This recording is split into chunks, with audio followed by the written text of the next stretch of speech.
Good morning, everyone. We are happy to have you join us. I am starting off this morning by getting to talk to Coach Anna Olson. I've had the pleasure of talking with her multiple times on the phone, and she is a joy to have a conversation with. She has a unique and distinct platform that I share with you. And I really believe that you are going to love hearing what she has to say. And so she has just requested to join. Oh, there you are. Hey, Anna. Hi. Hi. How are Good you? morning. Good. How are you? Oh, I'm awake. Yeah. As I imagine you are as well, because you're, what, an hour behind me, right? Yes. Mm-hmm. Yeah. Yeah. Got my coffee. We're Yeah. good. And that's what I've got. So thank you for joining us this So morning. much for having me. Well, it is always a pleasure to be able to talk to you. I was telling them right before you hopped on how we've talked a couple times and how much I enjoy talking with you, Oh, likewise. and how you really, have enlightened my mind into your platform. Things that I never thought about that have struck me and made me look at a broken system, and so. Mm. I'm really thankful for what you're doing and the platform you have and the way in which you carry your message. So Mm. that and you're Thank stinking you. hysterical at the same time. So that's awesome. So why don't you go ahead and, if you wouldn't mind, introduce us to kind of who you are and what makes you you. Yeah. Thank you. Well, and I just have so much respect and admiration for you and your platform as well, which I just want to say. So thank you for what you do. It's really important. Um, Yeah, so I'm Anna. I live in Iowa. I was born in the Midwest. I'm still here. Sometimes I wonder why, especially with winter coming, but here we are. So I live the youngest of five. So grew up with a bunch of siblings, and I like to I consider myself a recovering people pleaser. Um, Same here. yeah. And I'm happily child free and kind of love to spend time outdoors. If that would be my happy place, we garden. I had a flower farm once before, and we just love to veggie garden and have a big yard for that, which is nice. And when we can, we go camping and spend our time outdoors. So, yeah. Very good. Very good. So as you know, I deal with a lot of people that have gone through deconstruction. Hmm. And there are lots of different forms of deconstruction. Um, uh, have you gone through any? What's your spiritual background?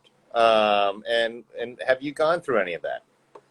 Yeah, so I was raised Catholic, and in fact went to a first through eighth grade private school, very small, because I live in a small town, and I think my class was always around 28 to 30 students, so it was small. But yeah, very, very religious upbringing. We were the family that would never miss a mass, and any time there was like the additional masses, we'd make those. I remember there was a time we went to what were called healing masses, and those were even like outside of our weekly Sunday masses. And yeah, so I feel like I had a very religious upbringing.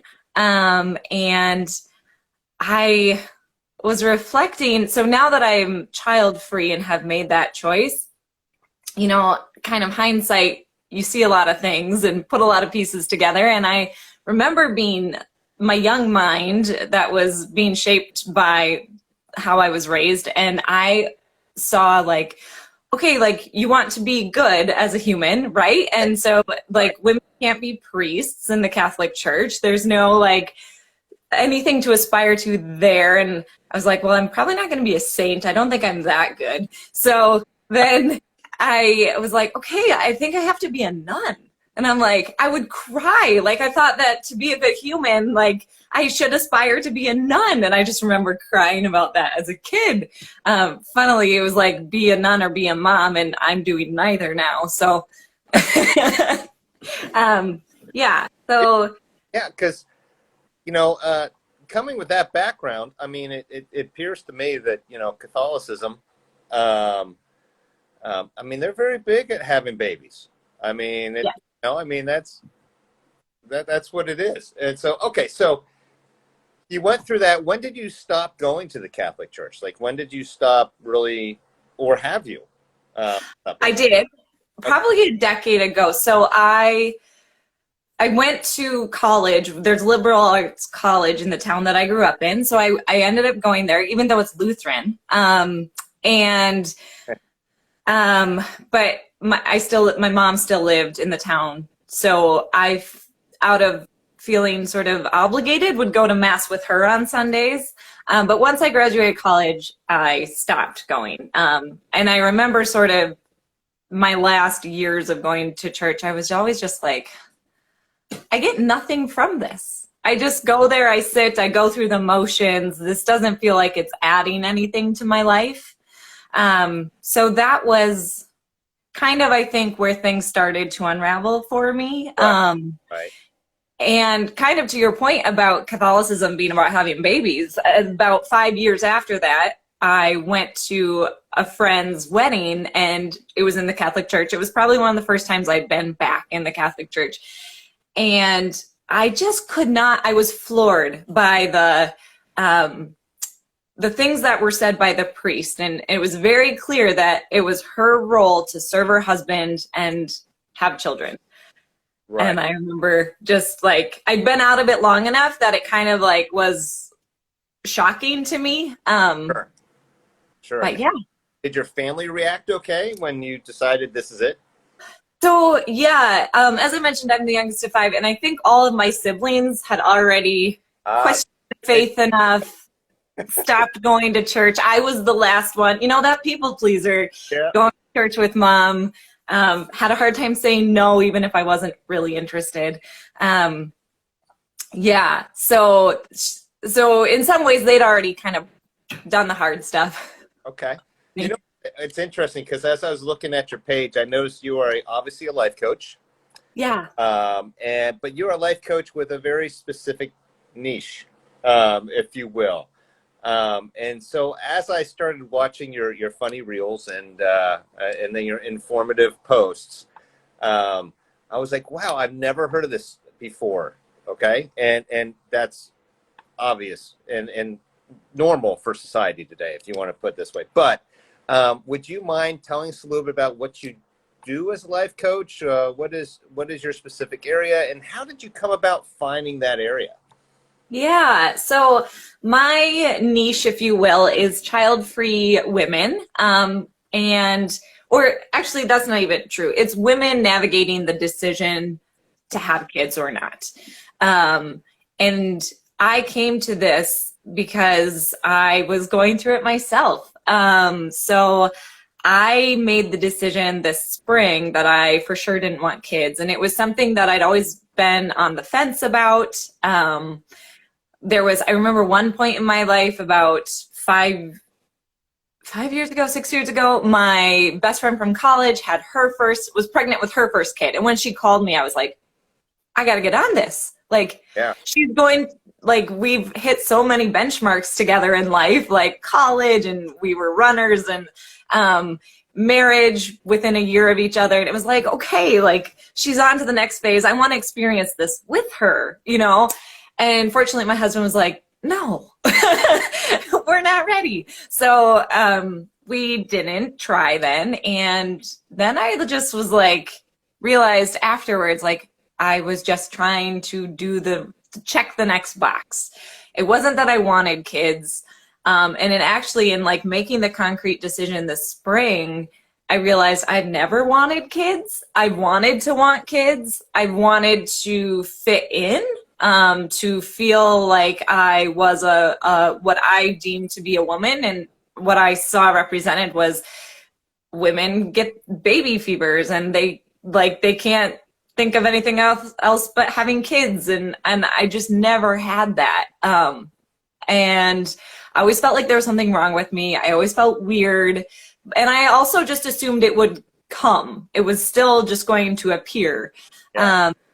And so But one thing I will say that has always stalled me and my husband both is the state of the climate. I was an environmental studies minor. I've always been kind of interested in that. And I just, every year I kind of think, aren't we gonna we're gonna figure it out. We're gonna have like a plan in place, like things are gonna turn around and it's gonna feel like, okay, maybe I could have a kid. But right now and for the last decade, I've just always been stalled on the fact, what would that child's life be? What future are they gonna face? And to me, it doesn't feel right to bring in a life to this world where it is so uncertain. And also, if I really felt the drive to be a mom or to have that parenting, nurturing experience, there are plenty of kids that still need homes that are already here. So that's sort of how that's been my process. So anyways, this spring, it kind of all came to a head because a dear friend was sort of making those stereotypical comments. Like, she knew I didn't want kids. We'd had conversations, but it was still like seeing me hold another friend's baby, being like, well, but don't you want one? Or you're so good with them, or, you're a natural. And I was feeling sort of some, the people pleaser in me didn't want to say anything. I didn't want to start a conflict or, that kind of thing. And so, but I realized I couldn't let go of it. It was kind of bothering me. And I think that even whenever we have like a tendency, like people pleasing, and we'll make progress and kind of nail it in one area and feel like, oh yeah, I got a hold of this. And then something else pops up and it's like, oh, okay, here's something to examine and to explore. And I think that's just the way it goes. But that was the thing. And I realized I can't be the only one sort of wrestling with this. And so I got the idea to explore it on Instagram, which is the platform I've used for coaching and marketing and that kind of stuff. And my first post it just went wild in comparison to any post I'd made before, just like my context. And I was like, I guess I might be onto something here. I guess I'm not alone in this. And then I decided to really focus on it, and it's been awesome. And I feel so grateful. The women I've gotten to work with and gotten to know, and the community that has formed and is out there in the child-free sphere is just incredible. So, yeah. Now, you talk about this, and you mentioned about your husband. Was your husband completely on board with you with this decision, or how'd that work out? Yeah, that's a great question. So he is more on the fence than I am. I'm like, I don't want to be pregnant. I don't want to go through any of that. That's always terrified me. Like, usually when women if women are sharing their experiences of delivery, I kind of leave the room. Like, I just can't do it. So yeah, he's so good with kids. He's really good with kids. He loves kids, and I do too. But it is, yeah, he's a little more on the fence. I'd say like I'm like 99%. No, I'm 100%. 99% of like maybe I would adopt one day. That kind of, maybe I could be a mother in a different capacity, but and I'd say he's more 80% sure about being child-free if we were going to try and quantify it. So it is something we touch base on. And it is really important to me that we both get to live a life that's fulfilling to us. I don't think that everyone should be child-free. I think that there are great people who can be parents, and that is fulfilling, and they do an amazing job. So I'm not anti-parents or I'm all about people doing what's best for them and most fulfilling to them, and having the space to really figure that out for themselves. Well, BG Girl, otherwise known as Kelly, says you'd be a cool aunt. Oh, thank you. So, I never really realized the pressure that is placed upon women to make that choice, or things that are said, because I've heard Yeah. it's like, oh, you're next, or, Yeah. you look like you'd be an amazing mom, or stuff like that. I totally hear that said, and it just doesn't register to me. Mhm. I never thought about how that may put pressure, or how a woman that desires not to have children, how it goes against the social norms, in today's society. Yeah. So let me ask you this. What's the most common issue you have seen in your clients today? Like, what is their biggest challenge? I think at the root, I think the challenges present themselves differently. It can be like, how do I handle the comments that are made, kind of dealing with that, or what boundaries do I need to put in place? It can also be, I've working with some people navigating the choice to have kids or not, or they've always been sure they didn't want kids, but now they're getting to a certain age and they're starting to doubt themselves. So I think that a lot of times the root of however these things present is the root is a lack of self-trust, which I think comes from that constant questioning of others about your choice. It is so common for child-free people to be told, you're going to regret that. Oh, Or yeah. you won't know true love until you have your own child. Oh, good God. Yeah. I didn't Yeah. know about that. That's interesting. Oh, and that's such a religious undertone there, too. Mm. I don't know if you know that, but you probably do, obviously. But just the idea that, hey, you won't know true love until you have a child is the relationship with God and his son. And how when we have kids, we discover what it's like for God and his love for us. And so it's more of a religious undertone. Uh, Yeah. that's interesting. Okay, awesome. That is interesting. And that makes sense because I've never understood quite why people are saying that and not realizing.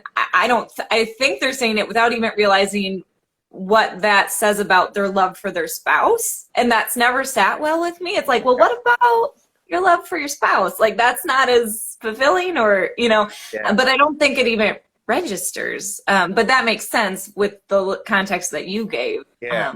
That's the way that it's always been interpreted within the the churches I've come out of. That you really know what God's love is for us based upon your love for your child. You see it more clearly, supposedly. Mhm. Oh, yeah. Okay, Yeah. that's interesting. Pizza and Chaos. I love that name, by the way. Says, I'm 100% no on reproducing. My boyfriend is 75%, but it's like never say never. And then BG girl says, I have child-free friends, and people are always asking them when they're going to get pregnant. And it must be so annoying, you know? Yeah. So, I mean, yeah, okay. So, moving on with that. I mean, that's incredible. How can we, okay, let me ask you this. Why do you think society puts so much pressure on women to have children? Like what is the undercurrent? Why do they do that as a whole? I think it is just so systemic and ingrained. I mean, we live in a society with patriarchy, and so the woman's, I don't know, this is maybe me getting a little off into my own You you go for it. crazy thoughts, but I Go. mean, so women cannot, in this society, I've seen videos. One woman, there's this awesome YouTube video. She's 28, researching the decision for herself about having kids. And she speaks with a lot of people, dives into a lot of research. And one of the things that she illustrates in this video is the salaries of a couple. So, and the age that a woman has a baby, how that impacts her salary, and if she can ever catch up with her where she would have been. She's not going to catch up with her husband most of the time. A lot of times women are still underpaid and necessarily not paid as well as men. So, yeah, it was like you either having them really young, like 25 and under, you could not take as much of a hit, or 35 and over, if you had them really late, you'd catch up more quickly. But in that kind of that prime area or age that women are sort of waiting longer now, kind of that 25 to 35 window, the salary really takes a hit and doesn't recover as much. So it was interesting. She and a guy climbed a rock wall to show the disparity in the salaries, and that was really interesting. So anyways, I think that it's so ingrained, and if we look at just kind of the sexist undertones, like a woman isn't going to, like, even with that salary example, she's not going to have as much power or authority if she is, we're still the main caretaker a lot of the times. A lot of the parenting, not always. I think some people are really good. I know there are stay-at-home dads. I know this isn't always the dynamic, but it still feels very prevalent that the woman is going to take on a lot of the caretaking and maybe, take a step back from her career to make it work in the family. So there's that. Right. No, I think it's good. Yeah, But also, I think it comes in so many ways. Like we've been talking about, in religion, in my own experience, I felt like I could either be celibate and a nun, or I could be a mom. Those were like the paths laid out for me. Right. And yeah. What else? I had another thought and I lost it, but Okay. I'll just get more coffee. Pizza and Chaos made the point that a lot of times, and I'm paraphrasing this, I hope that's okay, Pizza, that it's a lot of times put the only value a woman has is by having kids. Right. Value put on there, and so they're driven to do so. And that's unfortunate. Very unfortunate. And then I've got another comment. I hope I say this. Off serpents and doves. What blend are you smoking? Oh, okay. So that would be called Sunjammer. And if you DM me, I will give you the information. So with that being said, I think that I never really realized how deep the roots were with society and the view that it places on women within that structure. But it makes total sense to me because you're right. I think it's been like this for ages. And unfortunately, the value of a woman is wrapped up in what she can do at home, and still is a large point. And that, I think, goes to the disparity of even why they get paid less when they shouldn't. Right. So I totally get it. So you are braving a new trail, per se. I think all women who decide, hey, I'm going to live my life, and I don't want to have kids, and that's okay. I have more value than just having kids with that. And so I think that's important. I also think that's important because what you're doing, because what do you do for the women that cannot have kids? I mean, you're automatically telling them that they're already lacking. And I think that's terrible. That's harsh. So let me ask you this question. How can we break these expectations and demands that society places upon women in this instance? Yeah, I think it's checking ourselves and the things that we say and the questions. Like it is so ingrained. Just, I am someone who's choosing not to have kids, and I still have the reflex to ask, are you thinking about having kids, or what is, what's next? Which I think that even that is a better question than when are you having kids, which just implies that you're going to. Right. But I think, for me, seeing that reflex in myself, just trying to bring it back to, who is this person? Get to know this person. Like, obviously I'm trying to engage because I want to talk. I want to get to know them. I'm curious about what their life plans are.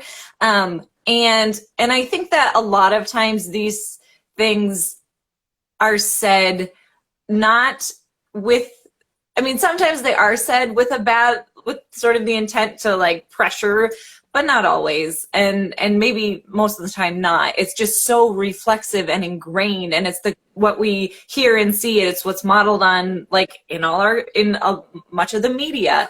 So I think speaking up about it, checking ourselves in the questions that we're going to ask. So instead of saying like, when are you going to have kids? Maybe just ask something else, or get to know them, something else about them, and realize that kids aren't everyone's future, and that's a valid choice. So I think our language. I think I was really excited. I see a new Clear Blue, the pregnancy test commercial came out with, and usually, they're about women getting pregnant, but it was a commercial for a woman who wasn't pregnant and relieved. So things like this, I think, are really important just to normalize it. That's awesome. And to kind of jump on that a little bit, I nor should everybody have kids. That there, there are some people that probably should not have children, that are just going along with it based upon what they think they're supposed to do. Yeah. Man, I tell you what, you're talking and the comments are flowing in. You're an adult and can decide for yourself. Religion does not pay your bills. It should not decide for you. What about, and I totally valid. I'm a single mom and definitely been asked if I want to get married and do it the right way. So awkward. Yeah, that's awkward. And Pizza and Chaos, internalized misogyny. I also check my language because of that socialization. I think you hit the nail on the head in the way of, I think we can do better with our advertising on products. Like you just said. I think that obviously all of us can do a better job of not just assuming that we're going to have kids or has kids. Right. Because there's always that question. So how many kids do you have? It's like none. I mean, and so I think there's a language. The question is, how do we get that language forefront in society, whether it's on commercials for birth control or whatever have you. And I don't obviously have the answers to that. You've probably thought about that a little bit, but I'm sure it's a lot of who you know. Yeah. Well. Yeah. And I think social media is such, we have influencers now, and I think that there's a lot that we can do just in how we show up in places like that. Yeah. I don't know. Like you said, it is a lot of who you know. It is. It's almost like these days you almost have to have a celebrity pushing it, or somebody of high clout. You know what I'm saying? At least in the public eye, with that. So let's talk about this. What advice would you give women who are thinking about having kids, kind of on the fence with it, maybe feeling pressured? What would you tell them? To really take the time to dig in and look at why they want kids. Do they know why they want kids? And if they could, I think there's a great exercise. It's in this book called The Baby Decision, which actually would be a great book to read. Although it's called The Baby Decision, it is very kind of neutral in just like how do you make this choice, and looking at both sides of it. So that would be a great book to consider. And an exercise in there is kind of doing this back and forth between your pro having a kid voice and your child-free voice, like the sides of you that wants both. So really laying out, and I think you could take that and put it into a journaling exercise of what are all my reasons for having kids and not having kids, and the pros and the cons of both sides, and seeing what's internally driven and what's externally driven. And actually, someone who I had on my podcast, Kristen Hart-Bowers, she did that exercise, and and then she codified her answers and broke it down, like got really analytical with it, looked at the numbers, the percentages, and was floored because she thought she wanted kids. And when she broke it down internal to external pressures, she was more pro-child free for herself. And the reasons to have kids were mostly external in her circumstance. Now that's not going to be true of everyone. Sure. But yeah, I think looking at your reasons, really asking yourself, like, do I want this? And asking yourself that more than once, because I think, it's easy for those conditioned responses to come in. And I think one thing that's important to realize is, like, parents and child-free people align on choosing their choice to have kids or not have kids in pursuit of a life that's fulfilling to them. And it's just manifests differently. For one that's having kids, for one that's not having kids. And what that allows for might be travel, adventure, creating a business that helps others, or a nonprofit, or charity work, like volunteering, so it's a pursuit of fulfillment. And what is that? What does that look like for you?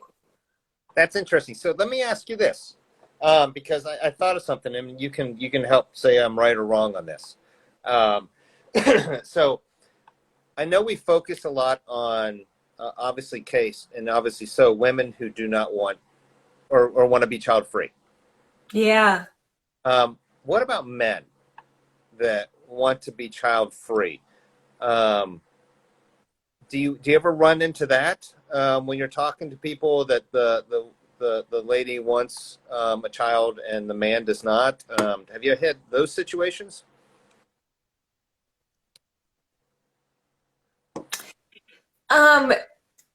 Not a lot, but I have had, again, that woman I referenced who was in my podcast, Kristen, that was sort of her story. She had thought she wanted kids. Her husband had kind of leaned no first.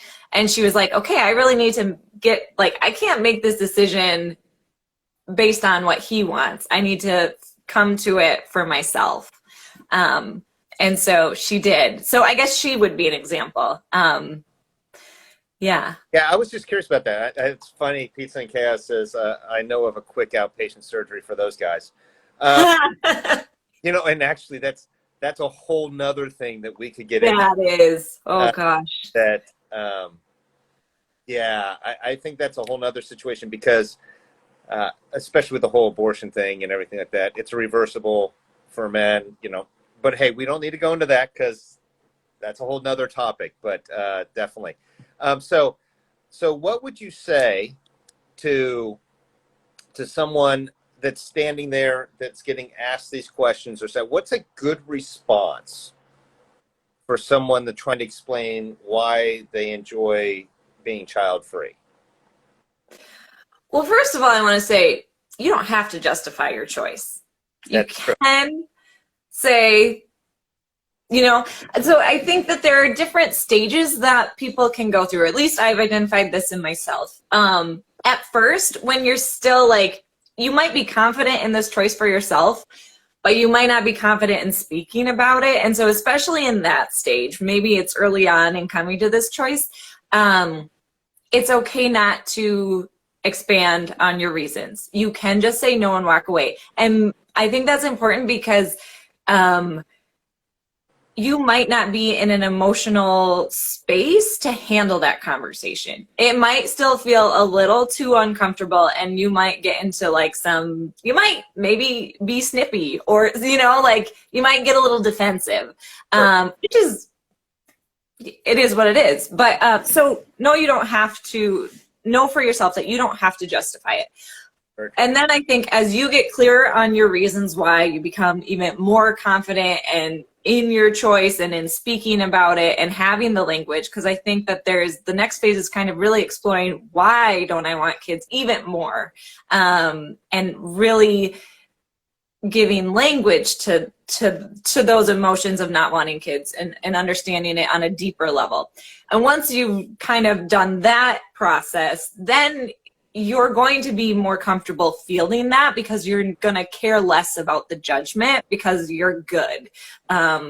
Mostly. I mean, we always care a little bit. That's just part of the human experience. We're social beings, and evolutionarily, our survival was very much dependent on our social acceptance.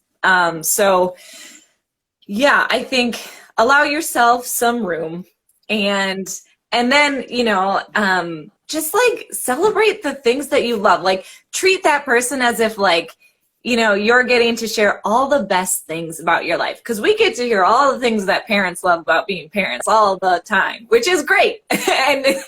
But also, it's a great time to educate people on why this choice is awesome. Yeah, I hear you. So, first of all, great answer. You're right. They do not owe anybody an answer at that time. They really don't, or any time if they don't want to. Right. That's in their house. That's their power, and how they live their life. And so, got another one coming in here from, I believe it's May. I chose to be child free and I've never regretted it. People have asked, but what if you grow old, your health declines, and there's no one to take care of you? Which she then continues, which would be a strange reason to have kids, but I do worry about it sometimes. Any tips on how to tackle those worries? Yeah, and this is that's a really great point. That does come up a lot. And I mean, personally, I've always had the view for myself, like, I lost my dad when I was 9, and from that moment in life, I was like, okay, like, we don't always make it to old age. He was 46. So I think just really planning ahead as much as you can, right? So if how do you want that to go when you're older, when you need care? And make those plans now if you can. Start thinking about it, because when we fear something, it's the unknown. And as much as we can break that down about what scares us about that and put processes or plans in place, that fear, we can't predict the future, but we can at least start to make steps that we feel good about. So if that's putting aside money, even just creating that plan. And I think the other thing about that argument that is always kind of strange to me is that, so my first job, my first W-2 was in a nursing home. I was an activity aide. And while some of the residents had great supportive family coming in all of the time, some didn't. And what I learned, though, was that they still had relationships with the staff there. So I think that we can assume that, that's if you go into a nursing home, and not everyone wants that. Sometimes it's unavoidable, but that doesn't mean you're going to be alone. There are great people that are going to enter your life and still care for you. And I've also seen people really, so I was really fortunate when I was 25 to meet a child-free couple. And that was my first introduction to this life choice. And they're in their 60s or 70s. They might have been in their 60s when I met them. And I was just kind of like, what? You didn't choose to have kids? Like this. So that was really my introduction. And they have set such a beautiful example. They foster relationships with so many people, like of all ages. And I think that that's sort of the beauty of this choice too, is it can expand your world, where you're not just like tunnel visioned into your immediate family or friends or whatever. And like, you can, if you have the intention and the thought, start nurturing other relationships and expand your network. Yeah, I think that's widely overlooked because, first of all, I think about the life choice of being single, or not single, but parent or child free, as we call it, and it's rightfully so. But all the traveling, all the things that you get to do as a couple or as a single person. Yeah. Relationships you build, they're going to come outside of what, is the family unit per se, that you just don't know what's down the road. It could be incredible. The relationships you make could be there with you all the way to the end. I mean, Yeah. of opportunity with that. And so I think people grossly underestimate the amount of contacts and relationships and even family members, if you will, people that adopted family members that can take place Yeah. outside of that. And so I think that's a great point. Excellent point. So let me ask you, once again, adore your page, adore all that you're doing. And you know, it's funny because when I talked with you, I felt like you and I could just hang out and be friends. You know, I think it was. Yeah. So Likewise. how can people get in contact with you? What do you have up around? You mentioned a podcast, which means obviously you've got some things going. What are some ways people can listen to you and get to know you better? Yeah, so I'm my Instagram page at Coach Anna Olson is my handle. My podcast is called We're Not Kidding, and that is really trying to share the stories of child-free people. So I just did the 10th episode this weekend.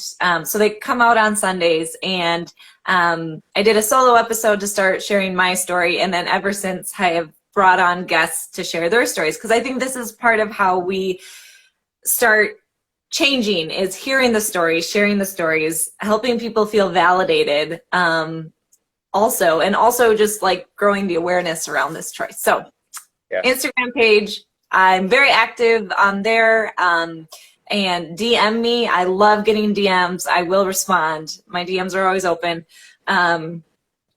The podcast, which you can get on Spotify, Apple Podcasts, pretty much most platforms, I think. I also have a Facebook group for women called Childfree Women Connect. So about nurturing relationships and finding community around this choice. And then I thought I had a fourth. You could shoot me an email, annaolson.com. So lots of ways. You've got a lot of things going on. I think it's great. I love the support you provide for people. And I love how open you are to questions. You look at the questions, like I'm sure I've asked you some questions when we've talked to you. You've been like, yeah, that's not a right question, Brad. You know, I mean, or you didn't phrase it right or something like that. You know, I mean, that's going to happen. And when we're trying to educate people, society about, hey, what's the right way to say things and right questions to ask, it's going to take some time to do that, unfortunately. But I love the work you're doing. I want to check out your podcast as well.